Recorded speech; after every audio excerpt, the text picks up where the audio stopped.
Sejam muito bem-vindos, amigos. Com muita honra, com muito prazer, a gente anuncia aqui o nosso primeiro episódio do ClickCast, o nosso podcast do Manga Larga Machador, que a gente aqui do Clique Machador teve a ideia de implantar nesse ano que a gente comemora 10 anos de começo do nosso site, da nossa atuação no Manga Larga Machador. Com esses 10 anos surgiu essa ideia de criar esse podcast para inovar, oferecer informação de qualidade ao nosso público. E hoje, como não podia ser diferente, a gente vai começar a rolar essa bola desse podcast com uma pessoa muito especial, um grande historiador da raça, um estudioso, um apaixonado pela raça, que eu considero o embaixador do Manga Larga Machador no mundo, porque é o cara que leva o nome do machador para o mundo inteiro e que tem conhecimento de causa com a história da nossa raça. Então, quero dar as boas-vindas ao meu amigo Lolo, é o Domingos Lolo Brígida Júnior. Para quem não conhece, a gente conhece como Lolo, um grande amigo, que vai participar com a gente, contando um pouquinho da história do Manga Larga Machador, como começou essa raça lá no sul de Minas, em Cruzília, e ninguém melhor do que ele, com o conhecimento que tem, para falar desse começo.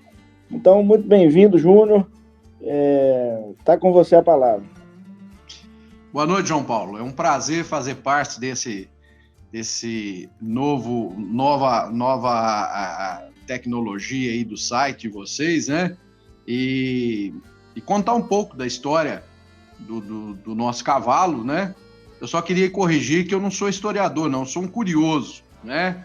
Um curioso que teve a oportunidade de viver com pessoas que viveram parte dessa história, né? Essa oportunidade e privilégio, pouca gente teve essa chance, né? Nessa oportunidade, a gente também teve sempre esse desapego de contar essa história, né? Aí sim, eu sou mais um contador de histórias, né? Que são histórias que ficaram, muitas delas, né? Perdidas aí nas famílias, porque esse é o problema do Manga Larga Machador. A história da nossa raça ela é muito oralizada, né? É muito de papo, de conversa de pai para filho, né? E isso é muito importante, né? Eu sempre tive essa vontade de contar essa história, né? Para todos os que gostam do nosso cavalo. E é igual você falou, não só no Brasil, mas em todo o mundo. Quem sempre quis conhecer um pouco do nosso cavalo, que de outros países, a gente sempre teve aqui à disposição de mostrar o local da história, né? Não é só contar a história, mas mostrar também onde isso tudo aconteceu. Ô Júnior, então a pergunta que não quer calar, que vai ser o assunto, né, hoje geral, como é que surgiu esse Manga Larga Machador? De onde que vieram essas primeiras éguas que tinham aí no sul de Minas? A gente escuta muita prosa, que teve o Barão de Alfenas, que ganhou um cavalo. Eu sou leigo, nós estamos aqui para aprender. Conta um pouquinho para a gente da onde que veio esse cavalo, essas éguas, essa origem toda. Como é que começou essa paixão dessa raça Manga Larga Machador que o Brasil alimenta hoje, desde dos primórdios lá atrás? Bom, então a gente tem que para entender a história do nosso cavalo, a gente tem que começar lá, desde a chegada do cavalo na América, porque nós não tínhamos cavalos aqui. Os cavalos foram trazidos pelos colonizadores. E no Brasil vieram os portugueses, né, os primeiros a nos colonizar, e trouxeram cavalos com eles. Obviamente são cavalos que não com a nobreza do nosso Manga Larga Machador, mas são os cavalos que fundaram o rebanho equino no Brasil. E muito provavelmente, Júnior, esses cavalos vieram para trabalho, né, para desbravar mesmo as nossas terras, né? Os portugueses com certeza trouxeram esses animais para serem ferramentas mesmo de colonização do Brasil, sem sombra de dúvida isso, né? Nós tivemos alguns fatores limitadores, né? Primeiro, a distância, né, do Brasil, não só da colônia, mas também do Brasil colônia da metrópole, que era Portugal, mas das demais colônias que Portugal tinha no mundo naquela época. Mas esse cavalo colonial, ele foi formado, ao contrário de que muita gente imagina, de cavalos somente portugueses. Não, são cavalos que vieram de Portugal, mas também das colônias portuguesas e principalmente das ilhas portuguesas, das dominações portuguesas no Atlântico, né, dos Açores, naquela região. Então, são os primeiros cavalos que vieram para o Brasil. Esse cavalo formou um cavalo brasileiro chamado cavalo colonial. E esse que ajudou a fundar o nosso Manga-Larga Marchador. E dele vem a nossa maior riqueza, que é a marcha, né? Por causa das grandes distâncias do Brasil, esses cavalos foram selecionados para a marcha, né? Eram cavalos sem tanta beleza, né? E com origens diversas, né? Vieram cavalos da África, vieram cavalos da Índia, vieram cavalos das ilhas, né, portuguesas, e se misturaram e formaram esses cavalos, mas o português sempre atento à questão do andamento, né? Então começa aí. Mas e o Manga-Larga Marchador? O Manga-Larga Marchador é uma raça, vamos dizer assim, mais nobre, a primeira raça nobre que nós temos dentre os equinos brasileiros, né? Por quê? Porque aconteceu um fato muito interessante, e aí que vem toda essa história oral da família ter recebido um cavalo de Dom Pedro, essa história toda. Com a invasão de Portugal e da Europa por Napoleão, nós todos sabemos que a família real portuguesa foi inteligente, veio para o Brasil, criou o Brasil como Reino Unido de Portugal e Algarve, saiu da dominação de Napoleão e trouxe para a gente uma coisa que nenhuma outra colônia do mundo teve a oportunidade, que em Portugal foi fundada pelo pai de Dom João V, a Cudelaria de Alter, que tinha os cavalos dos reis de Portugal. Esses cavalos, são os cavalos que fundaram a raça lusitana, com bastante sangue de cavalo andaluz ali, da Espanha. Esses cavalos vieram para o Brasil, os melhores cavalos de Portugal. E aí, então, você está falando dos cavalos nobres, né? Dos cavalos da realeza de Portugal naquela época. É o que tinha de melhor. São cavalos nobres, eram os cavalos do rei de Portugal. A Cudelaria de Alter, ela foi fundada para ser a criação de cavalos do rei de Portugal. E o que aconteceu? Com a chegada de Dom João VI no Brasil, nós tivemos, como disse, esse privilégio, né, de vir toda a corte de Portugal, e com ele, quando chegou aqui, viu a tropa da guarda de honra muito ruim, ele mandou voltar em Portugal e trazer os cavalos lá da Cudelaria de Alter, que era a cudelaria que o pai dele havia fundado para produzir os cavalos do rei de Portugal. Então nós tivemos essa vantagem de ter no Brasil os melhores cavalos, até porque Napoleão iria invadir Portugal e ia saquear a cudelaria com esses cavalos, que eram uns bens valiosos para a época, né? E chegando aqui, com a corte portuguesa necessitando de fazer uma corte brasileira, se aproximou das pessoas influentes e poderosas da época, e dentre eles a família Junqueira, a família Meireles, que eram fazendeiros já instalados aqui no sul de Minas, na Encruzilhada, na antiga Encruzilhada, e dentre as várias atividades, eles tinham a criação de cavalos, que era o transporte daquela época, né? E uma curiosidade, João Paulo, é que aqui na Encruzilhada, nunca teve criação de muares, né? Uma coisa que no Brasil colônia era muito comum. Aqui sempre nós tivemos criação de cavalos. E até hoje, né? Até hoje. Não existe essa tradição de criação de muares aqui com a gente. E uma curiosidade muito interessante é esse fato de que em Cruzília nunca se estabeleceu criatório de muares. Parece que estava escrito no destino que Cruzília é lugar para criar cavalo, marchador, nasceu para criar o Manga-Larga. Eu disse Manga-Larga porque é o berço tanto do Manga-Larga como do Manga-Larga Marchador. Muitíssimo interessante esse ponto. Mas então vamos lá. Entra aí para a gente nos detalhes da formação da raça mesmo, propriamente dita, né? E vamos aprofundar aí no berço da raça Manga-Larga Marchador. Com a chegada desse cavalo de Portugal, desses cavalos da Cudelaria de Alter, nós tivemos, então, com essa amizade do Dom Pedro I com os Junqueiras daqui, por causa da caçada, a oportunidade de utilizar desses animais.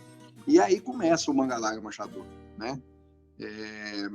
O cruzamento do cavalo português, cavalo lusitano, com éguas crioulas nossas que já tinham a marcha, mas não tinham aquela nobreza de um cavalo lusitano de alter.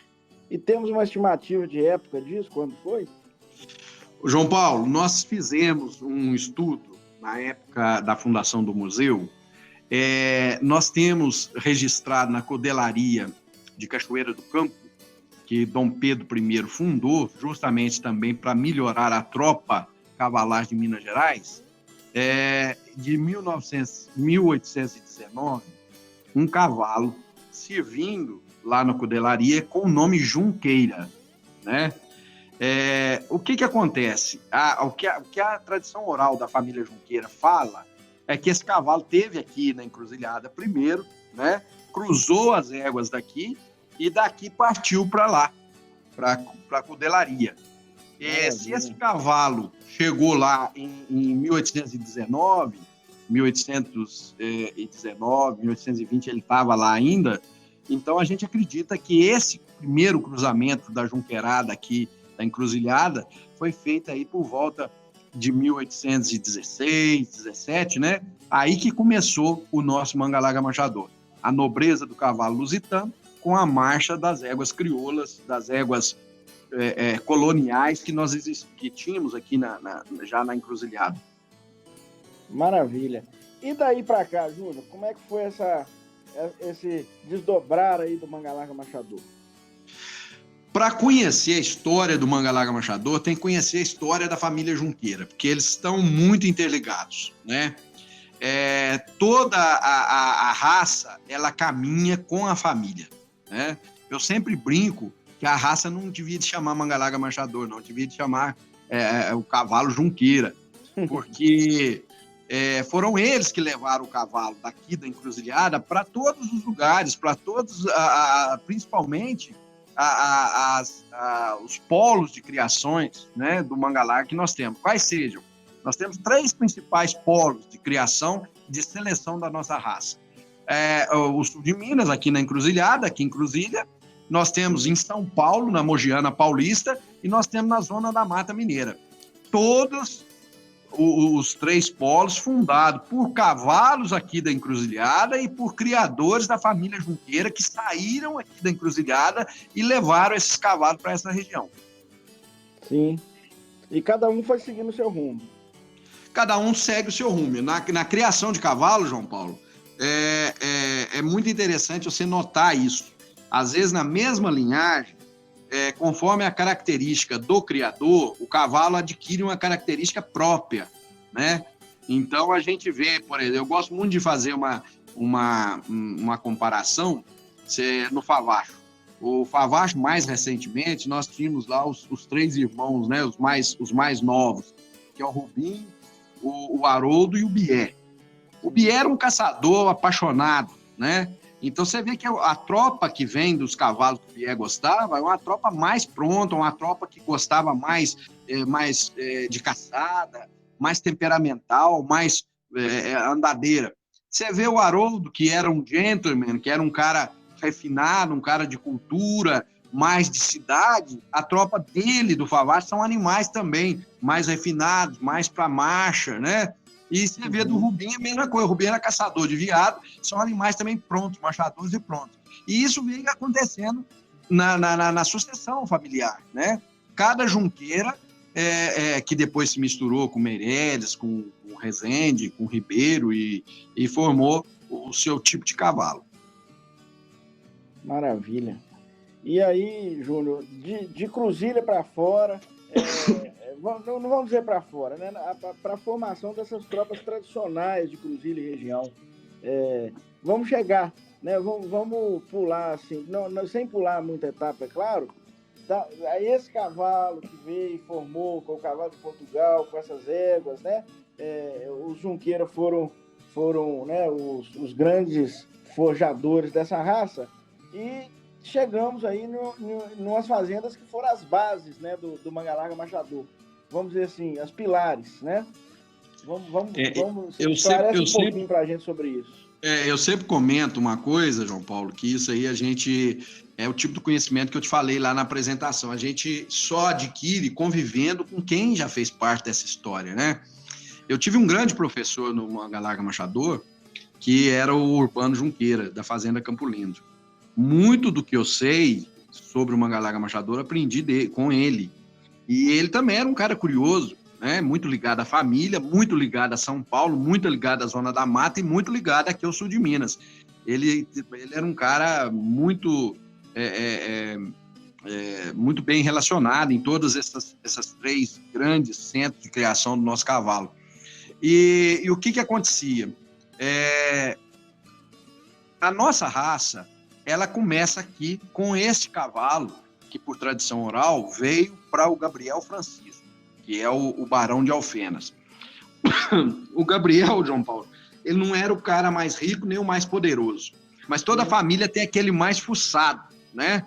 Ele era o mais fuçado da família, e é o que fazia as amizades mais importantes, e ele tem dois momentos históricos que são muito importantes dessa amizade dele com Dom Pedro I. A primeira foi que ele, como vereador à Câmara Municipal de Baipendi, que a encruzilhada pertencia a Baipendi, ele foi um dos primeiros a reconhecer a independência do Brasil, né? Então, ele já tinha esse lado. E junto com ele, contemporâneo a ele, nós tivemos o Zé Frauzino, do Favacho, que apesar de ser sobrinho dele, era filho do irmão mais velho. Então, eles eram mais ou menos da mesma idade, diferença pouca de idade, e eles conviveram no mesmo período. A gente começa basicamente com essas duas tropas, né? A tropa do Favacho e a tropa da Campo Alegre, que era a fazenda do Gabriel, né? Do Barão de Alfenas. E dessas tropas descendem as outras demais tropas do Brasil todo, né? Começando aqui na Cruzilha, do lado do Zé Frauzino, do Favacho, ele ajudou a construir a tropa da Traituba, né? Depois ele ajudou a construir a tropa do Angaí, ali do lado, e ele foi muito influente nas tropas que foram para a Zona da Mata. Mas, principalmente aqui na nossa região, ele foi muito influente nessas duas tropas, Favacho, Traituba e Angaí. Depois nós tivemos, do lado do Barão, a tropa do Narciso, que era do filho. O Barão, interessante que ele fez 3 fazendas para 3 filhos dele. Ele fez o Cafundó, que tinha um filho dele que chamava Chiquinho, né, Francisco de Andrade Junqueira, ou então Francisco Gabriel Junqueira. O Chiquinho do Cafundó, todo mundo fala que era o cara do cavalo. Como o seu tio, Zé Frauzino, foi o cara na geração dele, na geração dos filhos, dos mais novos, o Chiquinho do Cafundó foi conhecido como o melhor selecionador, né? E ele também foi muito importante nessa tropa lá do Cafundó, como formadora da raça. Depois teve outro filho dele, que era o xodó dele, pouca gente sabe, que ele viveu na Fazenda Boa Vista quase que até a sua morte, junto com o Joaquim Tiburcio, seu filho, né? Até tem uma foto dele jovem, com o Joaquim Tiburcio criança ainda. Eu acho uma foto muito significativa, né? E teve a tropa do Cafundó, a tropa da Boa Vista. Apesar de pouco conhecida, ela foi conhecida depois do Joaquim Tiburcio com seus descendentes. E a outra tropa dos filhos do Barão, a tropa do Narciso, do Antônio Gabriel. Destas 6 fazendas, saíram todos os cavalos Manga Larga e Manga Larga Machador do Brasil. Eu sempre comento que até o Junqueira é muito inteligente, ele sempre, no meio do caminho para onde ele foi, aproveitou um ou outro cavalo, mas sempre cruzando com esses animais da origem, daqui, da região, né? E é muito simples, se você for estudar a história da raça, nós temos basicamente cavalos, né, que vieram dessas fazendas, formaram tanto o Manga Larga em São Paulo, né, que a gente conhece como Paulista, como o nosso Manga Larga Machador, que é conhecido como Manga Larga Mineiro. Maravilha. E dessas fazendas pilares, Júnior, essas 6, quais ainda criam até hoje? No mesmo lugar, que mantiveram, assim, não só o nome, mas criando ali naquele mesmo lugar da fazenda, com aquela mesma tradição? Infelizmente, João Paulo, a história ela vai mudando, né? Os interesses das famílias também vão mudando, né? Atualmente, dessas 6 fazendas, somente o Angaí cria a tropa original há quase já, vamos dizer assim, 300 anos, né? Desde o tempo do Zé Garcia, que começou, e Manga Larga Manchador, desde o início desse cruzamento do cavalo português, né? Que agora, em 2022, mais ou menos, né? 2020, vai fazer aí seus 200 anos de seleção. Então, lá no Angaí, a tropa é a mesma até hoje. A base genética permanece. Permanece. E as outras, João Paulo, as outras foram por interesse da família. Então, vou te contar, por exemplo, da linha do Barão, dos filhos, pela linha paterna, pela linha masculina, todos saíram aqui da encruzilhada. Todos eles. Os filhos do Barão morreram, estão enterrados aqui no Favacho, mas os netos saíram de Cruzilha. Então, você vê, o Cafundó, para onde foi o Cafundó? O Cafundó, o representante que nós temos do Cafundó hoje, original, é o Raul lá da Tabatinga, entendeu? É o pessoal ali da região da Zona da Mata, mais daquele lado ali, de Santana do Deserto, ali naquela região que se instalou os descendentes diretos do Chiquinho do Cafundó. E alguns cavalos dele foram lá para São Paulo, como o Telegrama, fazer a tropa antiga de cavalo paulista. Do Antônio Gabriel, que era também filho do Barão, morreu aqui também, faleceu, e os herdeiros, ele inteligente, ele já tinha comprado terras lá na região de Leopoldina, na região em volta da cidade de Leopoldina, e ele, quando ele faleceu, os herdeiros acharam melhor vender as fazendas aqui, vender o Narciso aqui em Cruzilha, e continuar com as fazendas em Leopoldina. Então, aquela tropa original de Leopoldina, antes da Abaíba, antes daquela tropa que a gente conhece hoje em Leopoldina, é a tropa do Narciso, que foi para lá fundar aquela tropa, né?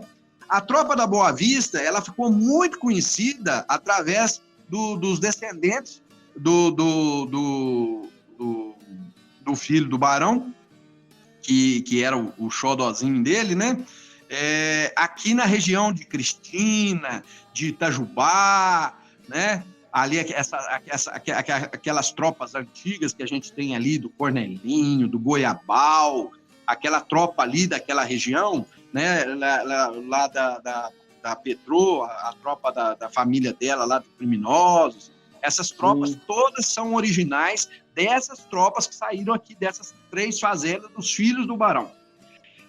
Do lado, eu vou fazer uma correção, João Paulo. Nós temos sim uma tropa ainda, não na sede da fazenda, mas uma tropa também com 200 anos de seleção, em parte da fazenda antiga, que é a tropa dos meninos do Bié, né? Que estão ali na Serra do Favacho. Era a serra, a herança que ficou com o Bié, que ainda está na mão da família, e a tropa Favacho deles ainda está lá. Então não é só Angaí, não, vou corrigir, porque eu fiquei pensando nas sedes, mas nós temos ali a Serra do Favacho, que fazia parte do Favacho, e que hoje tem a tropa antiga também, que ficou para o Bié, né? Hoje a Aníbia e os irmãos dela lá, né? Então nós podemos separar muito bem. São basicamente as 6 fazendas, né? Que formam esse cavalo que nós temos hoje, né? Então Traituba, Favacho, Angaí, Cafundó, Boa Vista e Narciso. Os Ananias e eles ali que estão criando essa tropa do Favacho também nas terras que foram do Favacho. Então, eles também têm 200 anos de tradição ali, além do pessoal do Angaí. Depois nós temos a tropa do Favacho, foi muito importante, porque em São Paulo, basicamente, toda a tropa paulista é feita da tropa do Favacho, né? É uma tropa muito importante nessa seleção ali no estado de São Paulo. E o Favacho ainda tem um detalhe muito interessante, porque ele mistura uma outra tropa que não é pilar, mas ela é pilar histórico, mas ela é pilar genética da raça. que é a tropa JB. O João Braulio, né? Muita gente acha que é o José Braulio, que é o JB, que é do Zé Braulio. Não, o João Braulio, avô do Zé Braulio, que é o JB. O JB é do Favacho. Eu te confesso que eu estava aqui curioso para chegar na JB. A JB é de uma geração, de uma terceira geração. Eu falei lá da primeira geração, que é o Barão e o Zé Frauzino. A segunda geração são os filhos do Barão e os sobrinhos, né? Considerando que o Zé Frauzino, apesar de sobrinho, era contemporâneo de idade. E aí nós temos o JB, que se estabelece já na segunda metade do século XIX, mas ela vem do Favacho também, né? A propósito, João Paulo, eu acho a tropa JB, até hoje, a que mais conserva o tipo desse cruzamento original que virou o Manga Larga, que é o cavalo, com a nobreza do cavalo lusitano, com a marcha do nosso cavalinho colonial. Você vê um cavalo JB, você vê um sangue lusitano nele, você vê um sangue ali de Portugal. E aí assim foi sendo feita... Deixa eu te interromper. Você, como historiador, você está enxergando esse sangue. O que eu te falo é o seguinte, eu quando vejo um cavalo JB, eu vejo nobreza. Justamente. Tira nobreza. Né? E é daí que linkou com a sua informação. Essa nobreza vem lá do cavalo português de Alter, né? Que é o cavalo que a história oral da família fala que veio para o Barão de Alfenas para fazer o primeiro cruzamento do Zé Frauzino. A tropa Favacho, esse cruzamento, João Paulo, que começa aqui no sul de Minas, aqui na encruzilhada, do cavalo lusitano com o cavalo nosso colonial, ele foi espalhado por vários locais do Brasil, inclusive também o pai da raça campulina, né? Que teve um antecessor. Isso aí também um equívoco histórico que a gente nos estudos que a gente fez, principalmente lá no museu. Antes do Campulina, nós tivemos uma raça que chamava Sublime. O Sublime não é pai do Manga Larga, não é o antecessor do Manga Larga. O Sublime é uma raça, vamos dizer assim, o esboço do que viria a ser o Campulina, o cavalo Campulina, né? E o Sublime e o Manga Larga conviveram no mesmo período, na mesma época. Nós tivemos influência de uma raça na outra, mas ambos são desse cruzamento de cavalos portugueses, né? Lusitanos com éguas nossas coloniais. Entendi. E ô Júnior, e assim, essa influência, a gente chegou aí na JB, né? Sim. Eu vou te pedir para falar um pouquinho, como nosso tempo também é um pouco apertado, de como essa tropa JB que nós temos hoje, você já falou que a origem inicial foi do Favacho. Quais as outras tropas pilares tiveram influência nessa tropa JB? Por que eu estou falando da JB? Porque eu acho que, na minha opinião, já foram feitos estudos, o que a gente tem hoje, primeiro em resultado, em exposições, em resultados, que é a forma que a gente tem para medir o nosso cavalo é a pista. A influência dessa tropa JB hoje é gigantesca. Salvo engano, algumas nacionais passadas aí, foi feito estudo que mais de 80% da tropa tem influência de sangue JB. Então, eu quero saber assim, quais as tropas que formaram essa tropa JB que tem tamanha influência na nossa raça hoje. Talvez seja por isso, João Paulo. A tropa JB é muito original. Ela, vamos dizer, é um Favacho de 200 anos atrás que permaneceu, que não mudou tanto conforme os seus proprietários, igual a gente estava comentando anteriormente, né?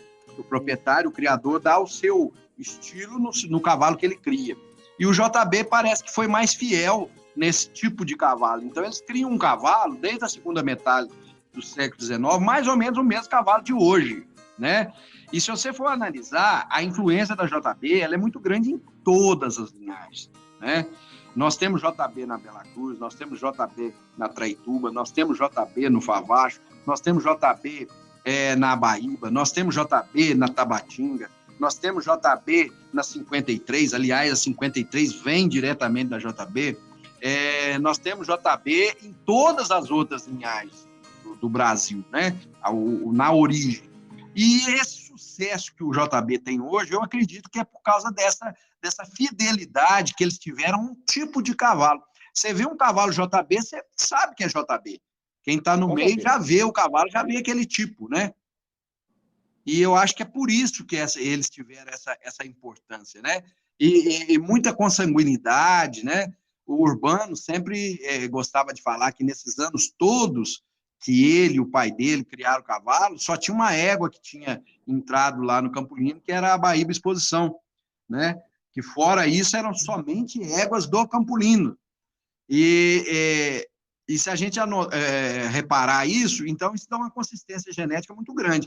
É uma tropa que, apesar de manter um estilo, um tipo muito, muito, muito consolidado, ela nunca foi uma tropa fechadinha, porque sempre usaram cavalos reprodutores, principalmente, de outras linhagens, com exceção da exposição que veio da Baíba, né? E como era uma tropa também de volume maior, eles tinham um leque genético maior também para manter, né, esse trabalho, né? Sem sombra de dúvida. E tem esse detalhe também, né? Sempre foi uma tropa muito grande, ainda hoje, né?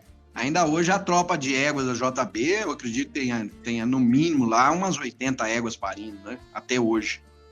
E sempre foi maravilha. assim. Sempre foi assim.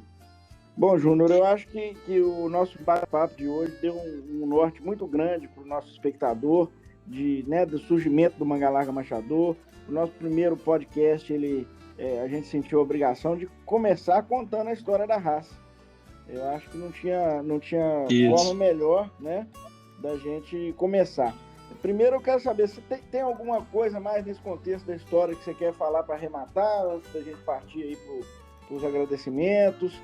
Tem algum detalhe? Não, o início da raça é esse, João Paulo. Aí depois tiveram os desdobramentos, né? Das linhagens mais modernas, das linhagens atuais, né? E vai continuar sempre tendo, né? A raça, qualquer raça de cavalo, não é só o Manga Larga Machador, ela sempre evolui, né? A gente não pode ficar só aquela história, um olho no retrovisor e o outro no para-brisa. Então, a gente tem que olhar as duas coisas. Ela não funciona só com uma coisa só, não, né?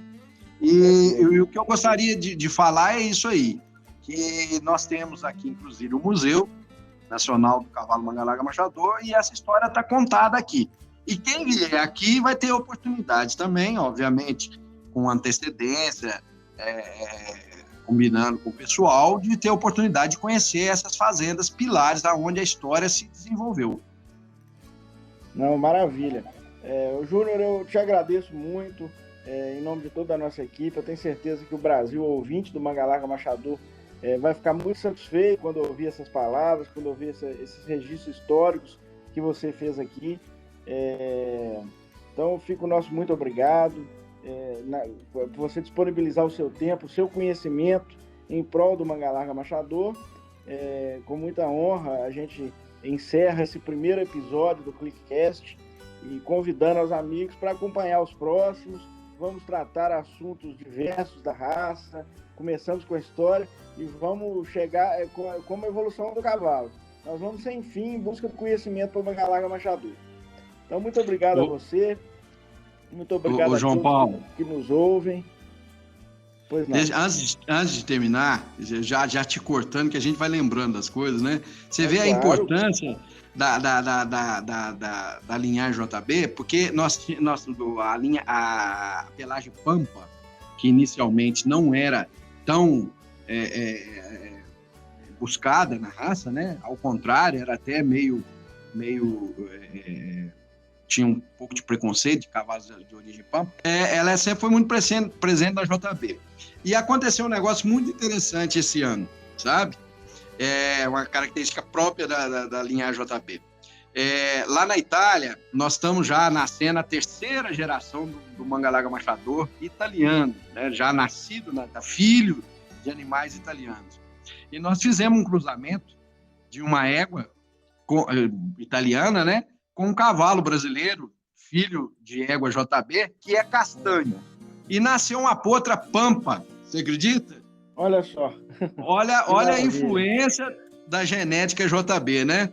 Foi pular lá na frente, o cavalo é o Norte do Conforto, que mora hoje na Alemanha, a gente buscou sêmen lá, inseminou a égua na Itália, e nasceu uma potra com a mãe Turdilha, o cavalo castanho, e nasceu uma potra Pampa, né? Essa origem do cavalo JB é muito forte nesse sentido. Só uma curiosidade.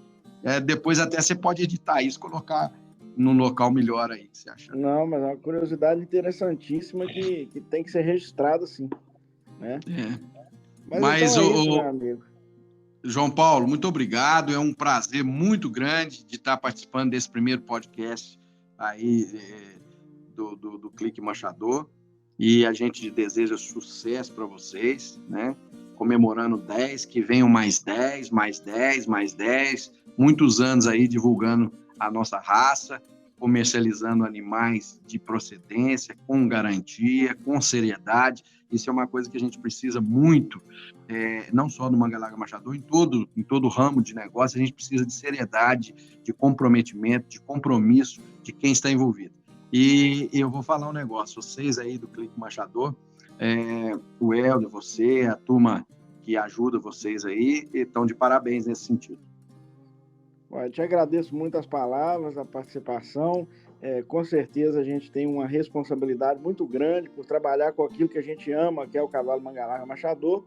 E esse projeto do podcast veio justamente a gente sentindo a necessidade de trazer esse tipo de informação de qualidade para o nosso ouvinte, para o nosso espectador, para as pessoas que nos acompanham. Né? E nada melhor que começar com um papo tão agradável, de tanta qualidade e informação aí sobre a nossa raça, né? Então, muito obrigado. É um prazer, João Paulo. O prazer é todo nosso. Muito obrigado a todo mundo que está ouvindo aí. Vamos compartilhar para todo mundo poder ter essa informação. E até os próximos episódios aí do ClickCast. Aguardem aí que vários episódios de qualidade vão acontecendo.